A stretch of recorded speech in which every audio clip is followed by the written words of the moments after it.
Often we happily spend money on maintaining our vehicles and homes, but are more reluctant to do so with our own bodies. While diet, exercise and clean living can go so far, our bodies sometimes can't keep up with demands, and then injuries, aches and pains tend to become increasingly troublesome. This is because some of the vital nutrients the body uses to maintain our joints and general well-being have become depleted. On the flip side, it's astounding how well the body heals when it has what it needs. With Kane's Deer Velvet on board, the body is refueled with amazing nutrients it uses in maintaining the immune system, bones, joints, circulation and general well-being.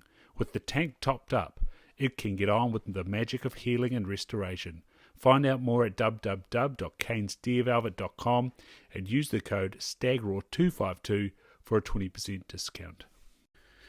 Kia ora, haere mai. Welcome back to the Stag Raw podcast, the 200 Club, written and compiled for the NZDA. Of course, I got the latest NZDA special edition top on there. You can get yours on their website, as well as the Big Game Records on their website shop.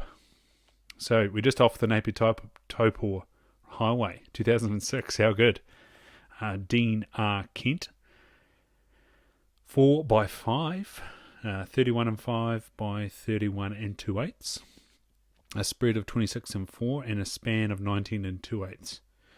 The beams are 4 and 3 by 4 and 3, and the coronets are 6 and 6/8 by 7 and 1/8. The brow tines are 10 and 1 by 8 and 5/8. The tray tines are 8 and 2 by 7 and 3. The inner tops are 5 and 3 by 8. The outer tops are 5 and 7 by 16. And the right hand side has a back off outer top, crikey, that's a handful, of 1 inch. So the total here for Dean R. Kent is 205. Following the sighting of a group of hinds in the company of a young stag, Kent was seated in a comfortable position when he was confronted by a larger stag which had moved out of heavy cover to his right. With nose in the air, his antlers draped along his back. As he lifted his head, Kent realized his quality by the amount of white polished antler on his tips. At this stage there was no chance of a clear shot, as it was not open country, and Kent was reluctant to try and shoot him, as his point of aim was obscured by foliage. The stag was unaware of Kent's presence, so patience prevailed in order to gain the advantage, a case of prime importance. Kent was in a perfect shooting position, just as long as he kept his cool. A game trail led up past him, and the hunter realized this was the route the stag would take. The stag moved up onto the trail about 30 to 40 metres from where Kent was seated. There was a gap between two trees, and as the stag's shoulder came into view, Kent squeezed the trigger. At the crack of the rifle, the stag turned and bolted back in the direction from which he had come. Kent thought he had blown it. However, he soon heard the dead animal thrashing about in one spot and realised he had secured his trophy.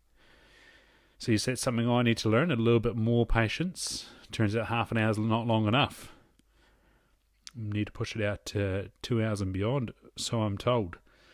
But this is a beauty. Dean, well done, mate. Those tops, they are magnificent. 15 and 7 by 16. Whew. Next, we're off to Golden Hills from 1995, W.H. Lawton. So make sure you're subscribed, you've left a rating, and we'll see you then for the 200 Club.